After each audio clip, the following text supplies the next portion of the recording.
PM, LJ, Mama Shell, Destiny Rose, don't mess with me at all.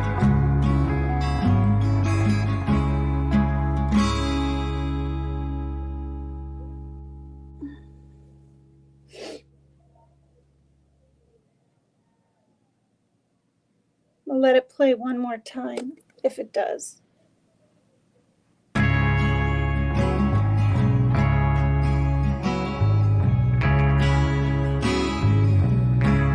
Yes, Art. You only what you can, hon. You gotta take care of yourself, trust me.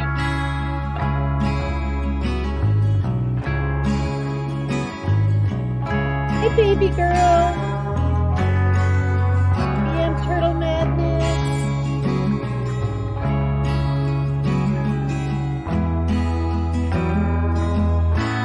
I'm gonna warm up my coffee.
All right. I meant to turn my camera on and I turned my mic off. Oh my God. Hi, you guys. Good morning. Oh no, it's not good morning. See, all right. I left, went to get my son's ID updated, and of course, they're closed on Monday, which I did the exact same thing with my daughter 3 years ago. Drove all the way over there with my friend, paid $10 for gas, and they were closed on Monday, and I forgot. How is everyone tonight? What day is it? Monday. Hi, Jean. Hi, Tattooed Rebel. Oh, yeah, it was fun. It was interesting. I never saw a picture. I never really knew who killed that poor little boy, Adam Walsh. Um, yeah, it's it's really sad. What a freaking sicko. I mean, people are just sick. Hi, Pittsburgh nurse. And I'm looking forward to getting my painting, or not, yeah, painting in the mail. I'll check my email every day, and yeah. Is the sound good? Did the music stop? Hopefully. Hi, Irish Badass. Hi, Sean B. Hi, Honey Bunny. Hi, everybody. Hi, Markella. Hi, Grandma Rockstar. Okay. Hi, LJ. Did I already say that name? Gosh. All right, so this is kind of weird. I know I kind of play with my hair a lot. It's kind of weird that I do that, but I had short hair for years. All right. This story. So this is still the stories that are true crime or whatever stories, but they seem fictional. They're so bizarre and out there. This is Who Killed the Jeff Davis 8. I've never heard of this. It looks like it was in maybe the 80s or 90s. I don't know. We'll have to check it out. That girl down there, that's an advertisement. So these 8 women, why would it be called Jeff Davis 8 if they don't know who did it? Unless, I don't know. This is absolutely ridiculous that these commercials are just constant like this, these advertisements. I'm so sick of it. Like I hit don't want to see the ad, right? And then it pulls another one up immediately. And then they go, we'll try not to show it again. It's just, I don't know. I shouldn't be complaining like this, but it's just ridiculous. And then I can't even, all right. So, welcome everybody. Thank you. In a perfect world, the police would never do anything bad, and the bad guy would always be brought to justice. But we don't live in a perfect world unless your idea of a perfect world is a cop show from the 80s. And even then, it would be a whitewashed, not very realistic perfect world with a super lame soundtrack. Wow. The Jeff Davis 8 was a series of murders that happened between 2005 and 2009. According to the Rolling Stone magazine, 8 women in total turned up murdered. All of them were from the poor side of town. All of them had criminal records and were supporting various nefarious habits with sex work, and all of them had side jobs as police snitches. Are you serious? I'm beginning to think then maybe a cop did this to them. I don't know. I shouldn't assume, but the police blame the murders on a serial killer, but the investigative journalist who wrote the book Murder in the Bayou discovered that many of the victims had physical relationships with police officers and that much of the evidence appeared to have been tampered with or destroyed.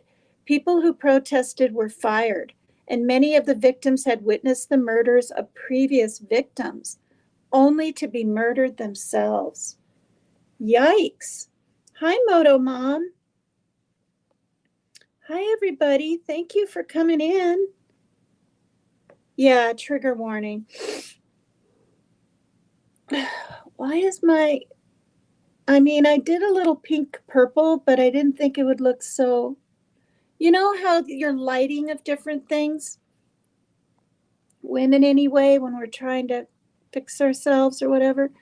So, was it a serial killer with the added complication of serious police incompetence, or were the police somehow involved? If it was the former, we're not ever likely to get answers about the Jeff Davis 8. If it was the latter, well, same. Not much hope for a perfect Scooby-Doo ending either way. That's what this person wrote. So, we're looking at quite a few victims, a huge billboard. The women look like they're all kind of maybe in their, late 20s, young 20s. So I'm going to, of course, Jeff Davis 8. Why is it called the Jeff Davis, though? Maybe that's the area that it was called, that they were found murdered in. I don't know. The Jeff.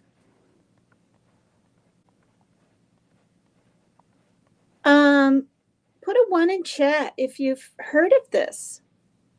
I haven't. Oh, it is kind of big hair. I'm finally getting hair. Thank you, Sidekick. Hi, Shannon.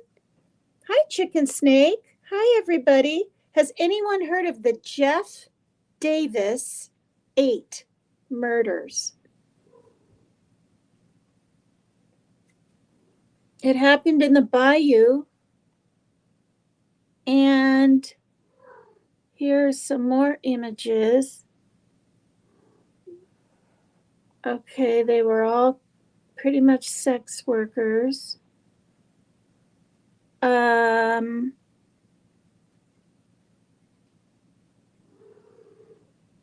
Well, I don't know. Let's peek at this video. I haven't gotten in trouble yet. I have not, says Chicken Snake. Just got here. No, never heard of it. Destiny, no. No, baby girl, no. No. It's very weird, you guys. Remember I said yesterday I wanted to change my name for my channel? And it kept leaving my other avatar up in the corner. But I know I read this isn't going to affect anything but your YouTube channel. I was certain, but I skimmed it with my eyes last night. It's not the end of the world, but I kind of wanted to just stay Paper Cut Tina on Dolly Vision and stuff. I'm PCT is extreme, which I guess it's okay. People change their names a lot. It's been a whole year. PCT still stands for Paper Cut Tina. And it's not the end of the world. People know who I am, whatever. And Jimmy's been calling me PCT lately, like a lot the past few months, and even other people. So, and I even call myself that when I call in the show or on Turtle Island last night. I said, hi, it's PCT. But it wasn't planned. It was supposed to be just my picture on YouTube. You know what I mean? All right, here's a video. How long is it?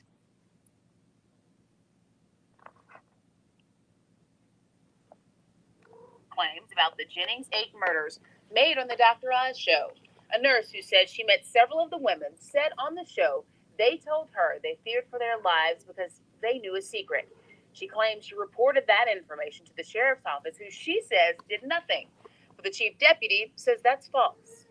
They proclaim they have overwhelming evidence and information that would make the case solvable, but Paper Cut goes rogue. Approached us and offered any of this information or to check with us to verify that any of it. Hi, Super Kendall 100. Hello. Hi, Lori. Have no access to any of the evidence, so I don't know how they're even determining that they have evidence that they can solve the case with. So. And What? What is that? Like, oh, I see. It's another commercial. Okay, come on, Kitty. Make your decision. Up or down? Oops. Oh, Lord. Good morning, girl. I'm going to talk to you this morning about the way you look. What on earth? What happened, you guys? This is just too weird. I'm so sorry. in the Jeff Davis Sheriff's Office is disputing claims about. Okay, it was 52 seconds. Okay, so what I'm going to do is it's 6 minutes. I'm going to play Inside Edition's little thing after I find my medication box, which I take in the evening. All right, here we go.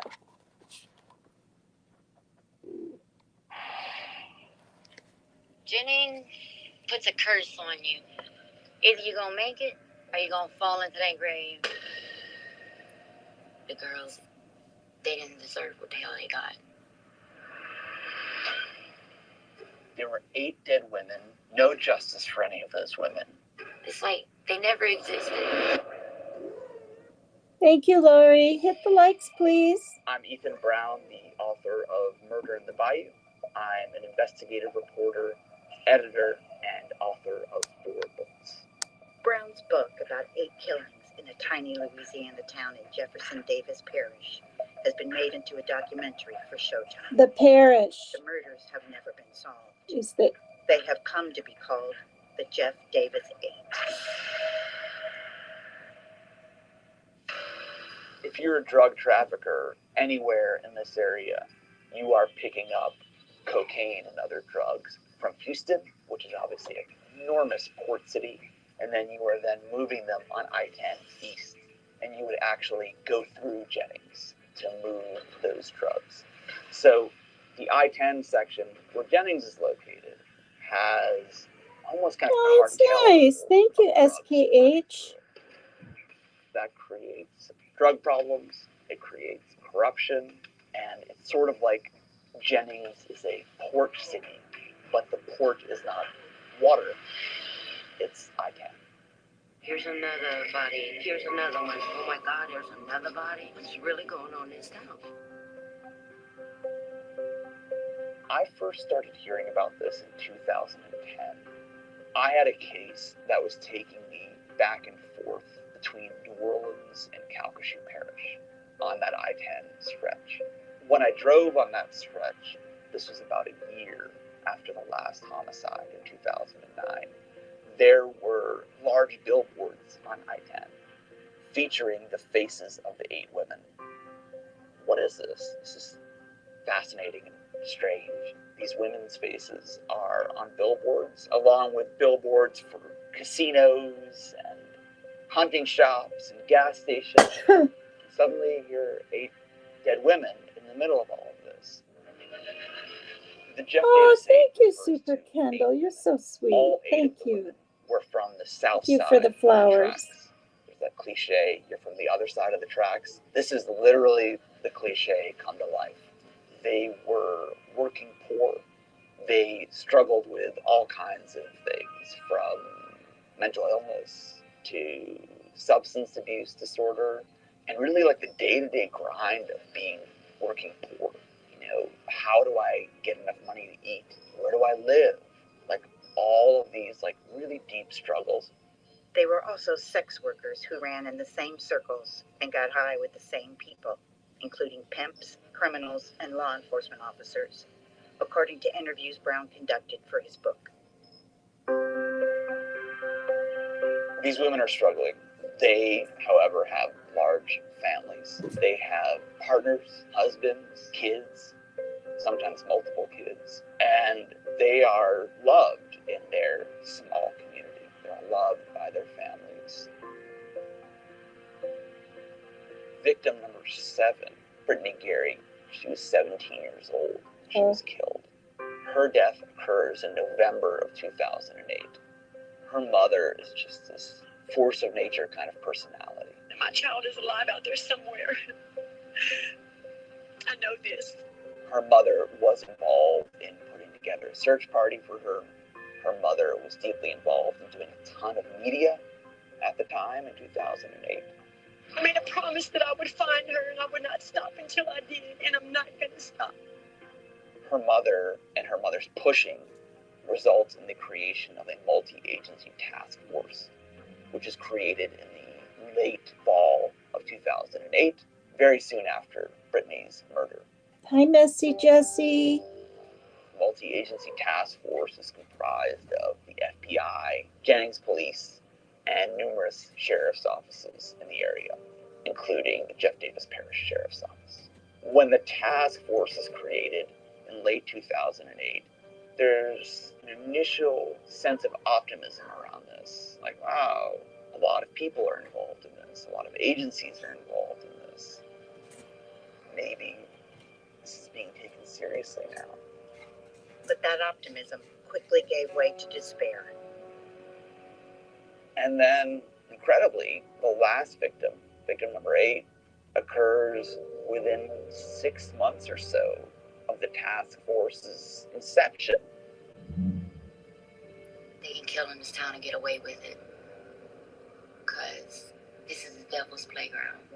And they're running right along with him. My theory about this case is that it's definitely not a serial killer.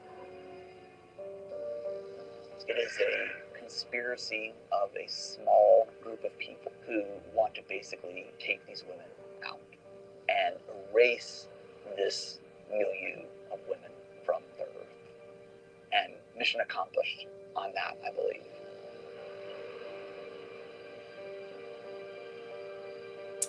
These people need justice, you know? For InsideEdition.com, I'm Deborah Hastings. Oh. Yeah, it was just 6 minutes long, you know, not 20, not, you know, and gave us an idea a little more with faces. Oh, you do? Thanks, Messy Jessie. Yeah, I mean, I don't know. I mean, weeks ago, I was like, X stream, right? You know, videos and then, but the main thing is up on censored. If you guys go back and watch, Jimmy will say, oh, we've got the queen of extreme, right? When I'm coming up. So I was like, oh, you know, but I was already, you know, paper cut, I don't give a sip. And I was just tired of it and feeling like, you know, I said this yesterday, like I have to explain all the time. My AA cup. Honesty, open-mindedness, willingness, it works.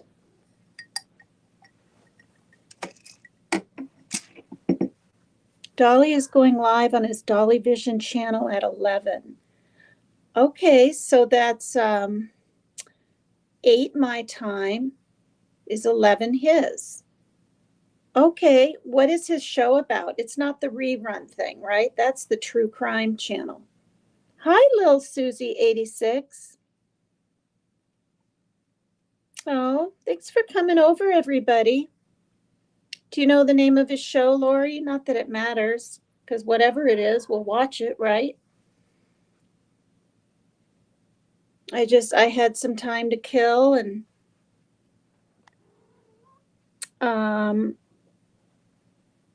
yeah, that's pretty sad. This one's 7 minutes. I'm trying to get a little more information on the victims and things, so I'm going to play this one now. Daily Blast Live, Unsolved Killings of 8 Women, the Jennings 8. This one's called the Jennings 8 instead of the Jeff Davis 8. I wonder why. It's the same people. Summer Wells panel. Is that Destiny what his Jimmy's show is going to be about? All right. Because I was going to do a little bit and go over to Becca's Tattooed Angel 2229, but looks like I'm going to be doing a little bit. Hi, Lloyd Boston.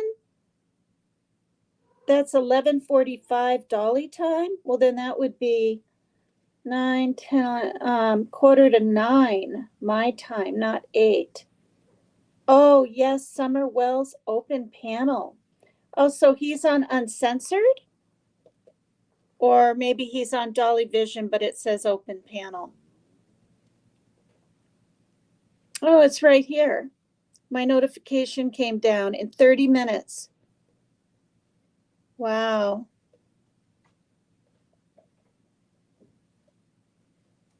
Okay. Hey, Green Goblin. Okay, let's all get along. That's all I'm going to say, okay? We're all going to get along. It starts in 30 minutes on Dolly Vision. Thanks, you guys. He's coming on soon, 30 minutes. Okay. Well, I'll do about 25 here, maybe. Hi, Criminal Med. Hi, you guys. I like to get a program out each day if I can. Let's see what this one says. This is 1 minute longer, 7 minutes. Welcome back to DBL. In South Central Louisiana, a small town has been on edge for years. 8 young women, known as the Jennings 8, were murdered over 4 years. No closure and no clues. Could police corruption be a reason why? Here's the story on DBL's True Crime Chronicles.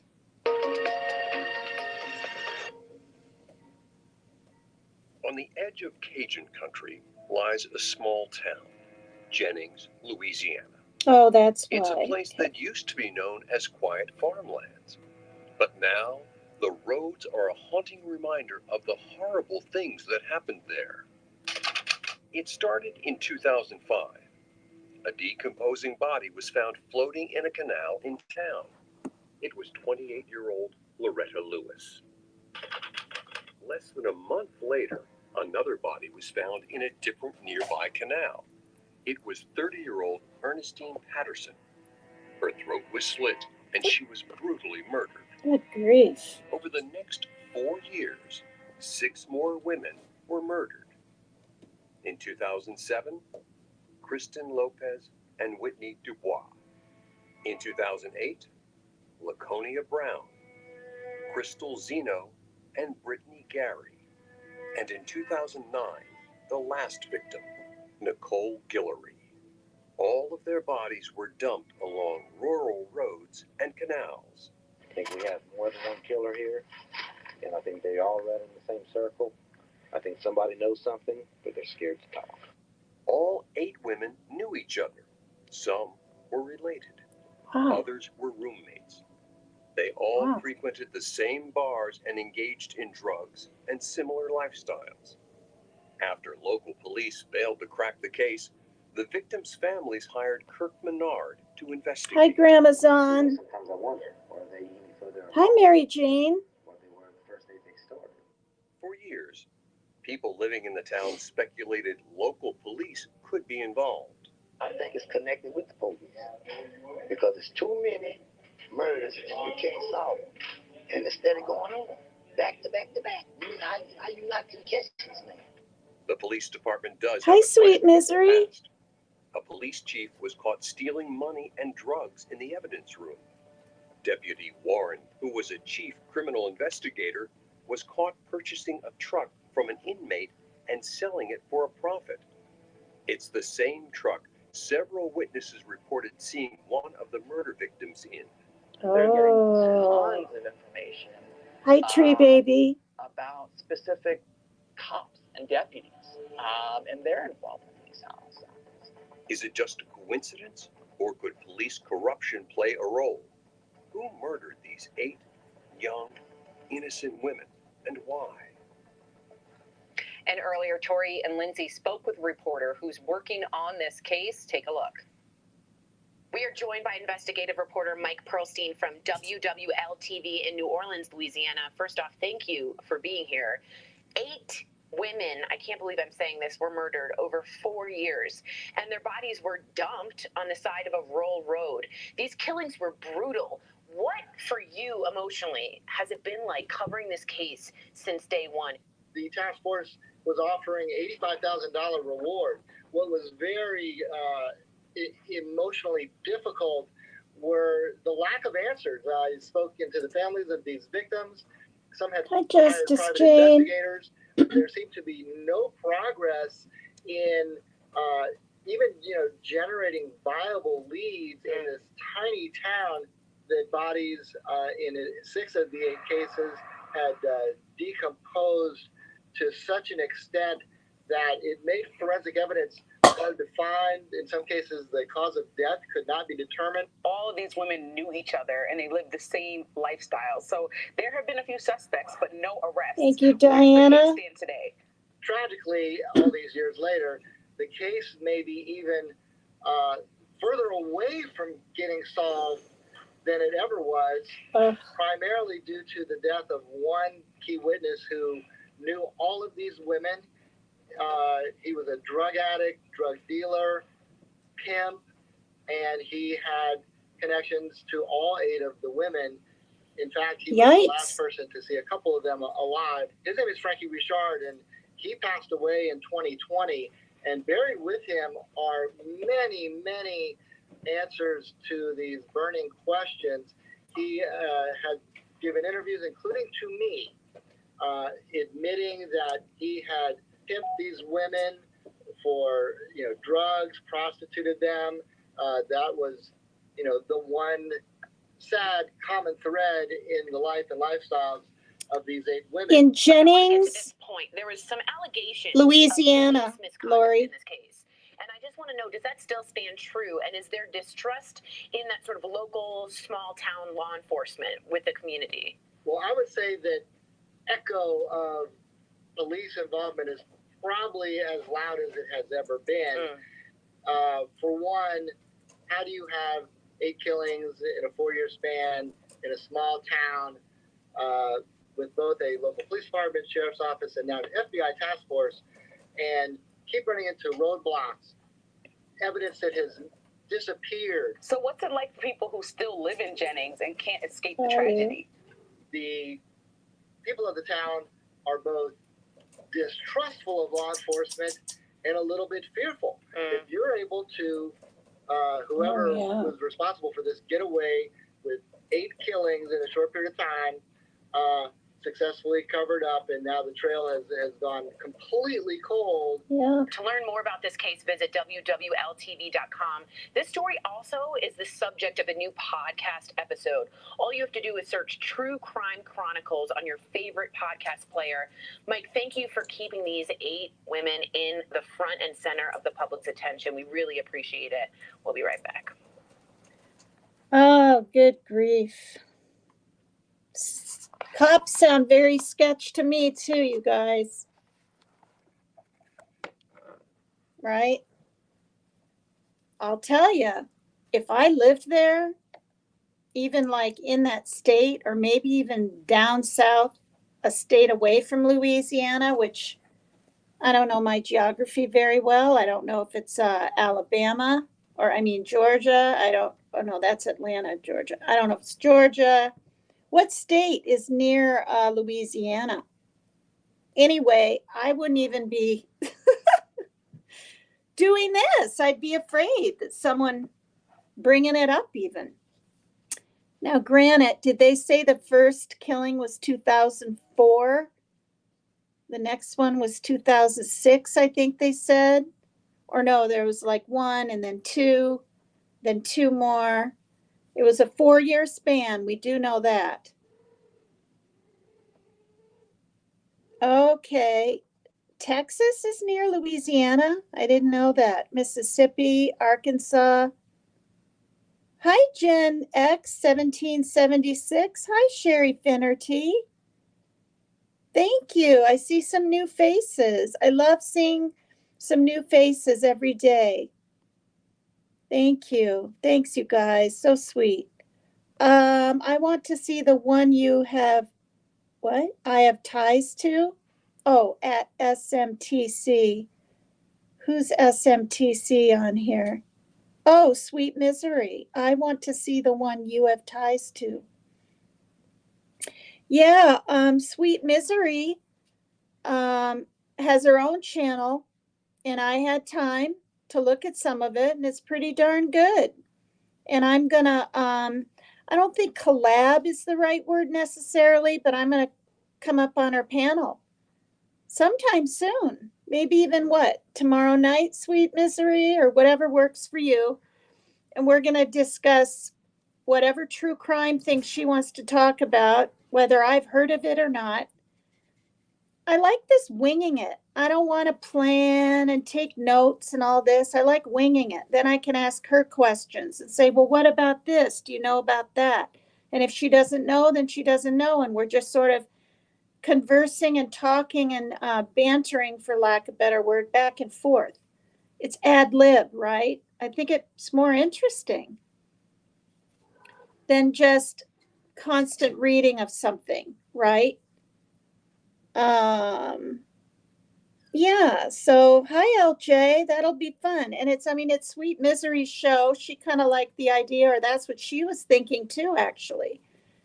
Right, Sweet Misery? So what, it's her show.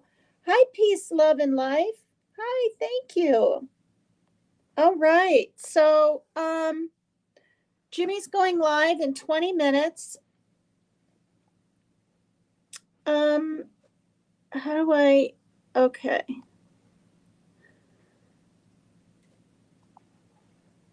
So, whoops. Jennings. Okay, so it's called the Jeff Davis 8 because it's in the Jeff Davis parish, but it's also called the Jennings 8 because it's in Welcome to Jennings, birthplace of Louisiana. That's what this thing said.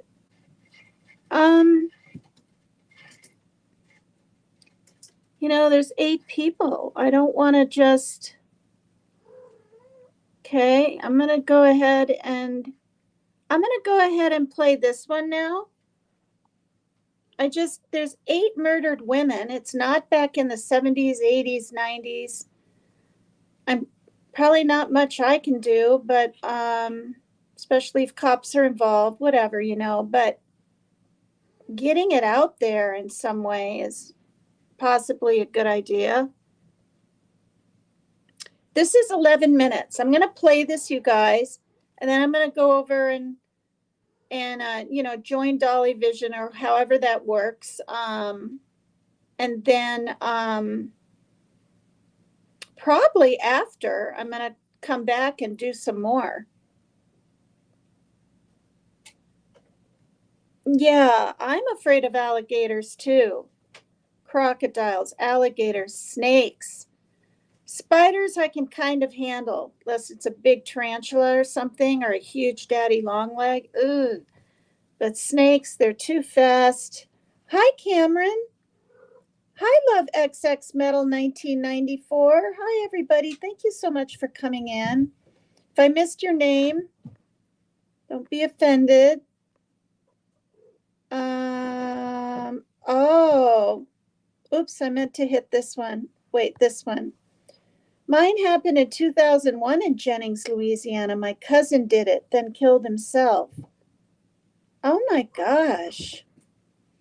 Maybe that's something you want to talk about on your show, but then again, if it's cousin and personal, you probably don't. But if you did, I could ask you questions about it and stuff. Thank you, Art. Thank you, Destiny. Thanks, you guys, for being such good mods all the time. Sweet Misery, early 2000.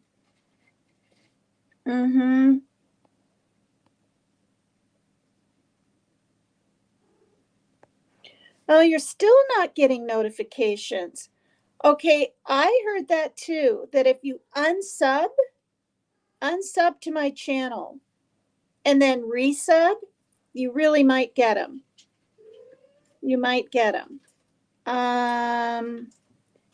Try that. And I'm pretty sure yesterday when we talked about this, I told you to put the check on all and you said you did. So, I mean, that's kind of a bummer, isn't it? No, you're fine. Destiny, you're great. I had a black widow under a sponge in my bathroom. It quickly stood in fight mode, but I conquered it down the drain. Oh my gosh. Try bell icon. Where is that? Hi, Cindy Smith. Hi. Should write trigger warning in the title. I used to, oh, you're right, in the title. I've written it down here before where this, right here where this banner thing is, but it's so big. I mean, it's not massively in the way or anything. But yeah, I could write it in the title. That's a good idea. I didn't even think of that at all. All right, you guys, 7:45. All right, we're going to get into this. See if this has any more different information. It's 11 minutes. Then I'm going to say goodbye and try to come back after his show. The following program is for mature audiences only. Viewer discretion is advised. Sounds like it might be more details. Drugs, sex, and 8 unsolved deaths. Day to day that goes by, I don't think of her. 8 women from Jeff Davis Parish left dead and dumped. All were part of a dangerous culture of drugs and sex. Men pick me up on the streets, and I go and I handle, sexual favors for money or drugs.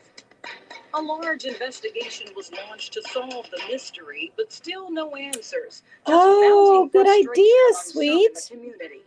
There's no public confidence. When you go around town and you ask people around here, they have no confidence in the task force or the sheriff's department. And what about this man called a person of interest by investigators? Did you take a polygraph test? Yes, I have. How'd you do on it? I'm still on the street. I'm still on the street. Yeah, if I can get back, I'll message you. I probably am going to have to make some dinner. I haven't eaten myself. I'll bring you up if I do a show after, okay, sweet misery? I'll let you know, hon. The victims led, and tell your story. Look at the sometimes controversial investigation into these deaths. The mystery all began back in 2005 when the first body was discovered. KPLC's Teresa Schmidt has this part of the story. A fisherman made the first gruesome discovery May 20th, 2005, in a canal off Highway 1126. The victim is 28-year-old Loretta Chasson Lewis, last seen alive 3 days earlier. Her body was too decomposed to determine a cause of death, but authorities say drugs and a high level of alcohol are in her system. Hi, Donna. Less than a month later, victim 2. The partially nude body of Ernestine Daniels Patterson is found in a canal off Highway 102, June 18, 2005, 2 days after she disappeared. Authorities say her throat was cut. In 2006, 2 men were arrested and indicted in connection with Patterson's death, but charges against Byron Chad Jones and Lawrence Nixon are dismissed. The official reason, a lack of evidence and unreliable witnesses. A year and 9 months later, the nude body of victim 3, Kristen Gary Lopez, is discovered by a fisherman in a canal off Highway 99. Okay, Again, sweet. the body is too decomposed to determine a cause of death. Sounds but drugs good. were found in her system. Lopez is the cousin of 17-year-old Brittany Gary, who would later die. Victim 4 is Whitney Dubois, found nearly 2 months later, May 12, 2007. Her nude body is found dumped on a rural road. The body is too decomposed to determine the cause of death. They used her fingerprints to identify her. Her grief-stricken brother, Mike Dubois, said then his little sister was a lost soul. She was in the drug world, bad. We tried helping her. We tried getting her help. Soon after Whitney's death, Frankie Richard and his niece are arrested. Frankie was named as a person of interest because he had contact with 3 of the women before their deaths. Both Richard and his niece go free after a witness recants her story. Hi, Then Donna. on May 29, 2008, a police Hi, officer Janice. finds 23-year-old Laconia Muggy Brown. Her throat had been cut. Then on September 11, 2008, hunters find the body of victim 6 in a dry irrigation canal. Crystal Shea Benoizino had been asphyxiated. Scarcely 2 months later, victim 7, 17-year-old Brittany Gary, is last seen on surveillance video at his store.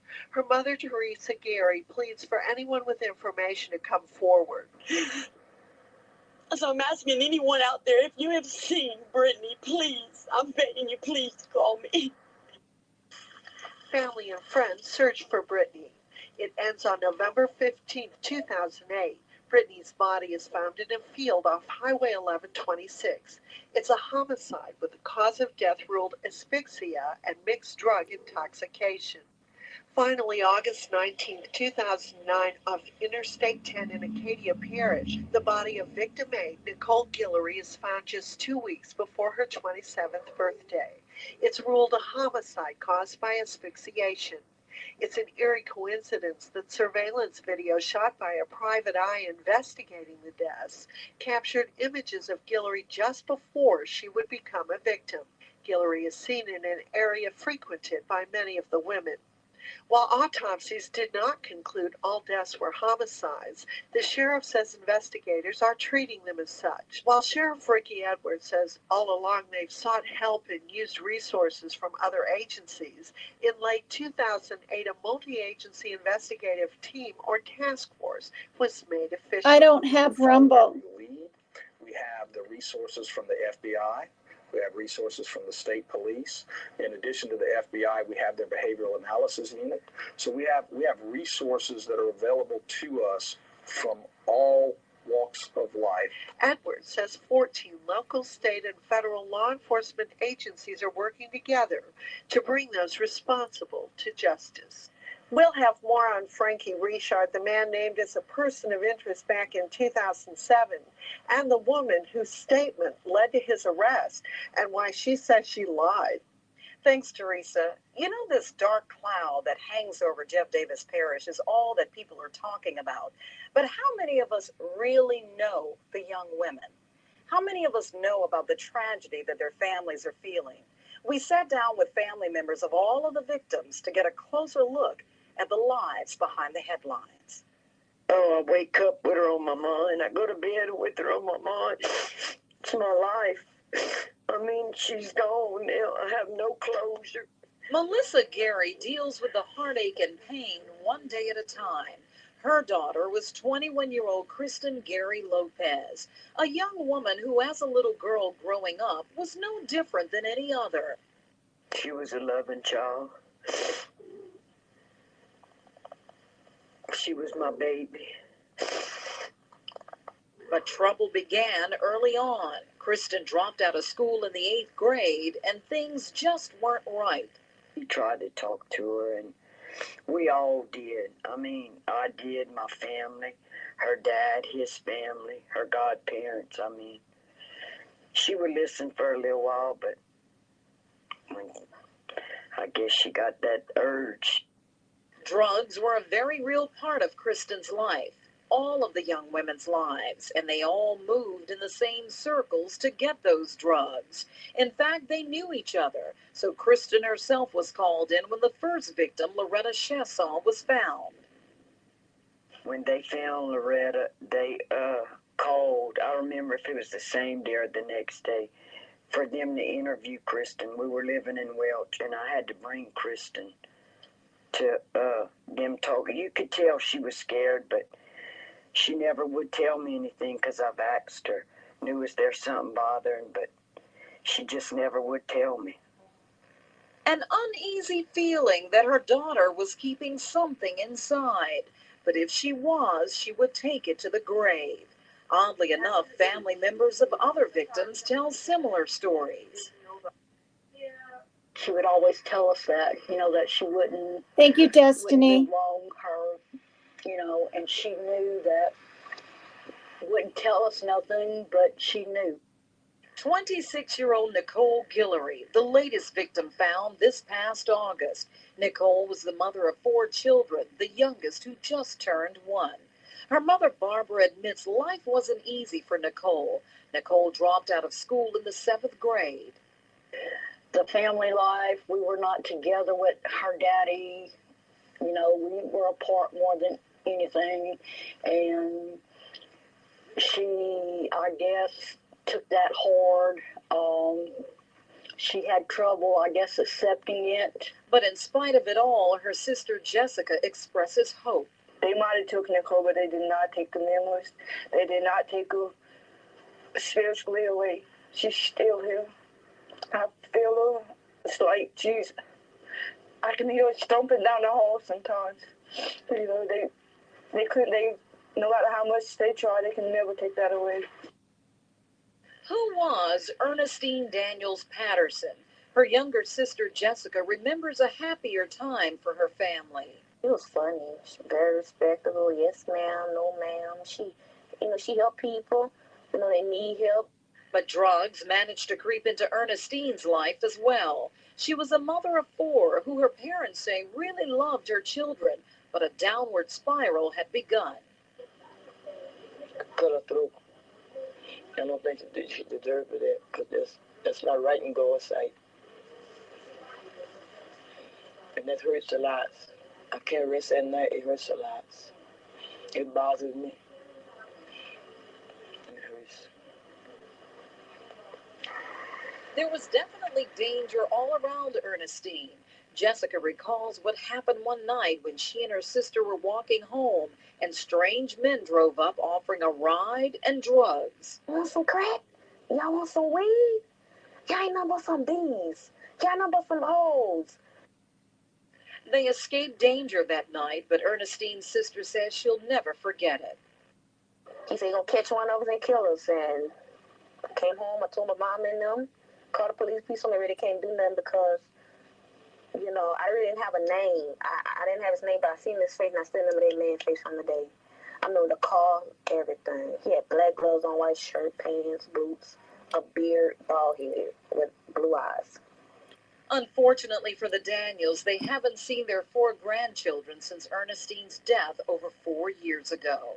So their only memory of Ernestine are her ashes that they cling to in this tiny black box.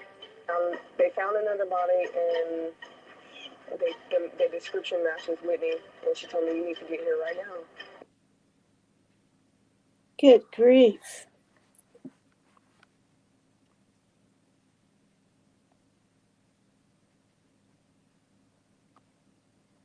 Is this the same show? Oh, okay. Or is this the beginning now? It's May of 2007. 3 bodies have already been found over the course of just 2 years. And the day before Mother's Day, 26-year-old Whitney Dubois is found.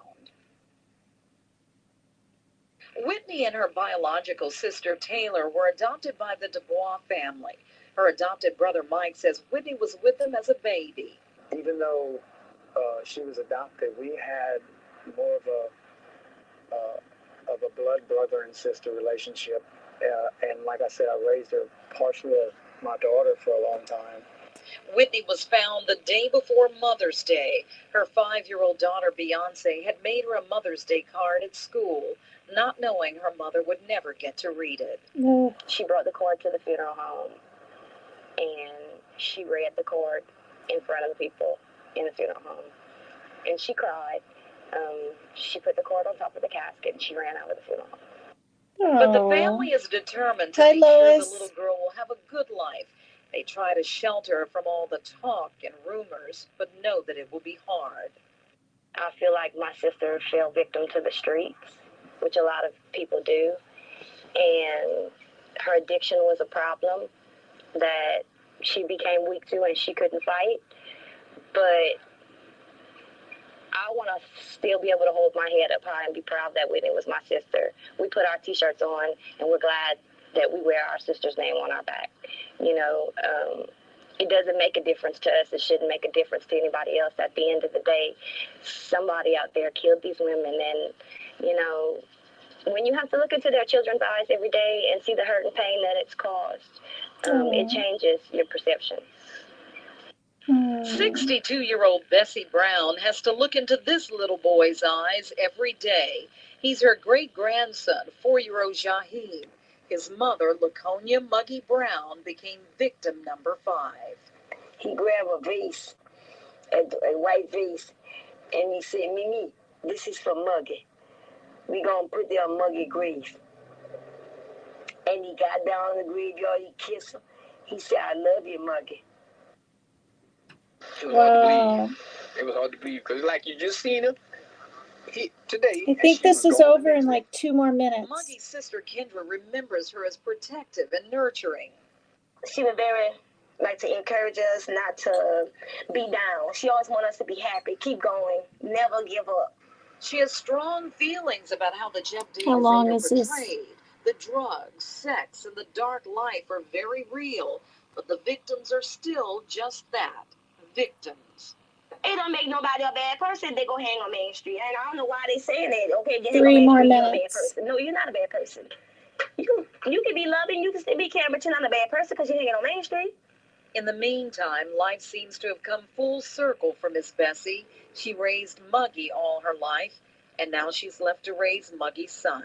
He would ask me where his mother. I said, well, this God took her, but one day you will see her again. It's 6:04 minutes, and it's 3:32, so 2 more minutes. We'll pop over to How Jimmy's. much heartache can one community stand? Less than 4 months after Muggy's death, another family goes through the same deep sorrow.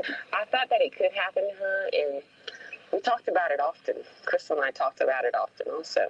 And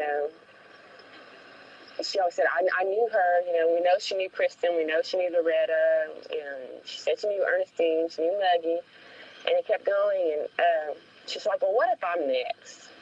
She always said, what if I'm next? And I'm like, just don't put yourself in that situation and you won't be next. But Crystal Shea Benoit was next. Crystal and Nicole Guillory hug as little girls in this picture. Who would have known they would suffer the same fate? We had a quiet family, actually. It was a family. We had grandma and papa and everything else. But then came bipolar disorder. She was diagnosed with bipolar at the age of 12, and, you know, she always loved everyone else but herself. The family went through years of struggle with Crystal being in and out of homes and treatment facilities. She ran away at 15 and was missing for 3 years. The last time I spoke with Crystal, she was at the hospital. She said, well, what happens if I'm not here next week? She said, what if I am the next one murdered? And she was. 17-year-old Brittany Gary was the youngest of the victims. It's the last that one last right here. image of her walking to the store buying minutes for her cell phone will forever be etched on our minds. For the last 2 years of her life, Brittany lived with Sarah Louvier and her daughter Heidi. She was a beautiful child, she was. Sarah says Brittany and her siblings were just typical children, but things started to change when their mother and father split up. They lived in the country. You know, they was never in town. You know, they were some country kids. You know, they didn't know what the streets were. They didn't know what the streets were. And whenever they got thrown out there on the streets, they had to learn the streets. She was a child. You know, she didn't deserve this at all. Oops. You've heard so much about these women and the high-risk lifestyle, but what does that mean? KPLC's Lee Peck spent several nights on the streets of Jennings to find out. You'll see what he discovered next. All right, you guys. I'm trying to turn it off, trying to turn it off.